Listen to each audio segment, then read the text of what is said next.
50 की उम्र के बाद आपको भूल कर भी इन 3 चीज़ों का सेवन नहीं करना चाहिए अगर आप चाहते हैं कि हेल्दी लाइफ आगे के लिए।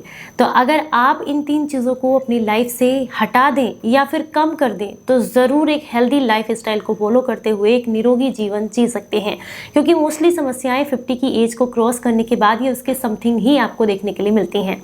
Hello everyone, welcome. मैं हूँ आपकी दोस्त मधु। मेरे पास जितने भी कमेंट्स आते हैं मोस्टली 50 प्लस लोगों के ही आते हैं कि हमें इस तरह की समस्याएं देखने के लिए मिल रही हैं। डायबिटीज़ की दिक्कत हो या फिर किडनी लीवर में किसी तरह की कोई समस्या हो या बाल झड़ते हों या फिर घुटनों में जॉइंट्स में किसी तरह का दर्द रहता हो। ये सारी समस्याएं, वैसे तो आजकल कोई एज फैक्टर मैटर ही नहीं करता है किसी भी समस्या के लिए, लेकिन मोस्टली देखा जाता है कि जैसे ही हम 40-50 क्रॉस करते हैं या फिर उसके समथिंग होते हैं तो हमें ये सारी समस्याएं ज़्यादा देखने के लिए मिलती हैं। तो आज मैं आपके साथ कुछ ऐसी 3 चीज़ें आपको शेयर करने वाली हूँ जिनको आपको ज़रूर अवॉइड करना चाहिए अगर आप हेल्दी रहना चाहते हैं। देखिए, बहुत सारे घरों में देखा गया है कि सुबह चाय ली जाती है तो चाय के साथ बिस्किट, नमकीन, इस तरह की छोटी मोटी चीज़ें हम ज़रूर इस्तेमाल करते हैं। लेकिन क्या आप जानते हैं कि जितने भी बिस्किट और नमकीन हम इस्तेमाल कर रहे हैं इनमें बहुत ज़्यादा मात्रा में शुगर का इस्तेमाल होता है। इनके टेस्ट को इन्हेंस करने के लिए इनमें बहुत ज़्यादा मात्रा में चीनी मिलाई जाती है, मिठाई मिलाई जाती है या और भी प्रिजर्वेटिव्स मिलाए जाते हैं जिससे कि इसके टेस्ट को इन्हेंस किया जा सके। लेकिन यही टेस्ट जो आपको अच्छा लगता है वही 50 के आसपास या 50 क्रॉस करते करते अगर आप इसको कंटिन्यू रखते हैं, जैसे कि आप मतलब हम लोग क्या बोलते हैं ना, यंग हैं अभी तो मेटाबॉलिज्म अच्छा है तो सारी चीज़ें अच्छे से पच रही हैं।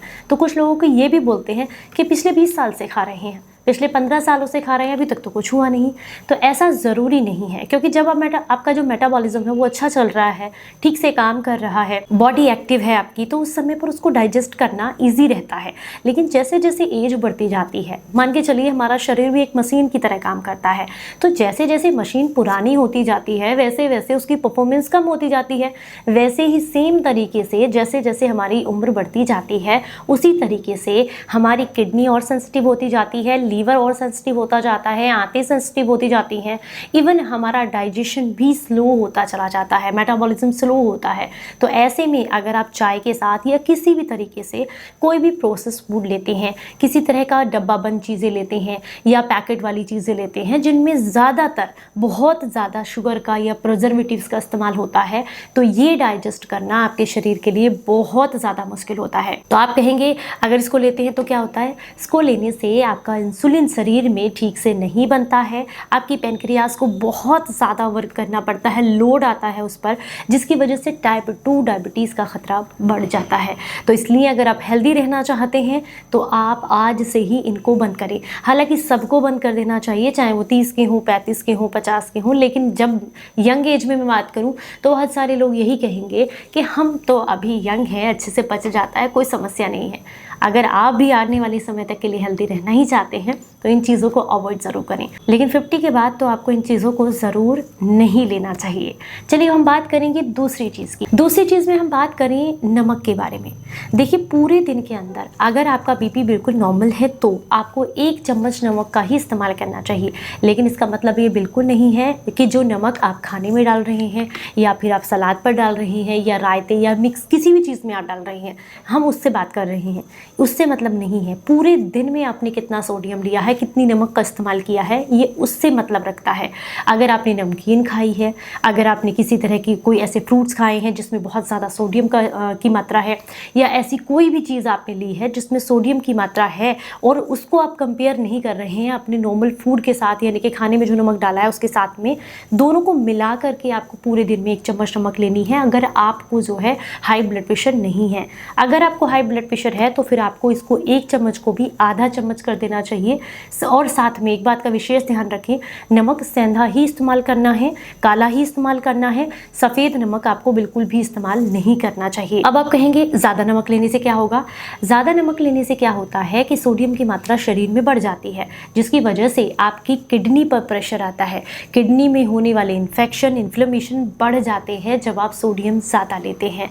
तो इसमें विशेष ध्यान रखें। अगर आप चाहते हैं कि आपकी किडनी हेल्दी रहे, आपका लीवर हेल्दी रहे और आपका हार्ट भी हेल्दी रहे, तो सोडियम की मात्रा आपको ज़रूर लिमिट करनी चाहिए। अब हम बात करेंगे तीसरी चीज़ के बारे में। आपने हो सकता है यंग एज में खूब भर भर के समोसे, मोमोज या तली हुई जितनी भी मार्केट में चीज़ें मिलती हैं वो खाई हो या घर पर भी बनाकर खाई हो, लेकिन अब हम स्पेशली बात करेंगे आपके बाहर वाले खाने की। जितनी भी तली हुई चीज़ें मार्केट में मिलती हैं उनमें जो तेल इस्तेमाल होता है उसको बार बार वही तेल को पकाया जाता है, जिसकी वजह से उसमें बहुत ज़्यादा मात्रा में ऑक्सीडाइज हो जाता है वो तेल, जिसकी वजह से वो आपके बैड कोलेस्ट्रोल को प्रमोट करता है और गुड कोलेस्ट्रोल को कम करने का काम करता है, जिससे हार्ट ब्लॉकेज बनता है, जिसकी वजह से ही आपको हाई ब्लड प्रेशर की समस्याएं देखने के लिए मिलती हैं।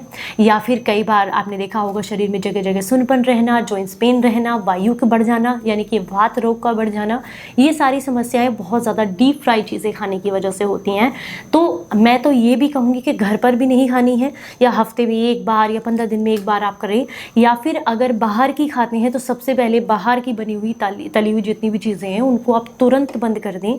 50 की एज के बाद या 50 के आसपास आपको इन चीज़ों को लेना बंद कर देना चाहिए, क्योंकि जब आप इन चीज़ों को लेते रहेंगे तो इससे सबसे पहला जो नुकसान होगा, क्योंकि इनमें बहुत ज़्यादा मात्रा में मैदा इस्तेमाल होता है जो कॉन्स्टिपेशन को बढ़ाता है, और मैदा बिल्कुल भी शरीर में पचता नहीं है क्योंकि इसमें फाइबर नहीं होता है। दूसरा, ये जो तेल उसमें इस्तेमाल होता है ये आपके शरीर में कोलेस्ट्रॉल के लेवल को बढ़ाता है, जिससे कि आपके लीवर को भी नुकसान पहुंचता है और आपकी आर्टरीज को भी नुकसान पहुंचता है। हार्ट का खतरा यानी कि हार्ट में होने वाले हार्ट अटैक का खतरा बढ़ जाता है, कैंसर होने का खतरा बढ़ जाता है अगर आप बार बार रिपीट गर्म किया हुआ तेल जो है उसमें बना हुआ खाना लेते हैं। तो इन चीज़ों को आपको ज़रूर सबसे पहले अवॉइड करना है अगर आप चाहते हैं कि 50 की एज के बाद भी आप हेल्दी रहें। तो जानकारी अगर आपको अच्छी लगी हो तो आप ज़रूर फॉलो कीजिएगा और इसे औरों के साथ भी शेयर कीजिएगा। चलिए फिर मिलूंगी किसी नई जानकारी के साथ, तब तक अपना बेहद ख्याल रखें और हंसते मुस्कुराते रहें। Stay healthy, stay happy, bye.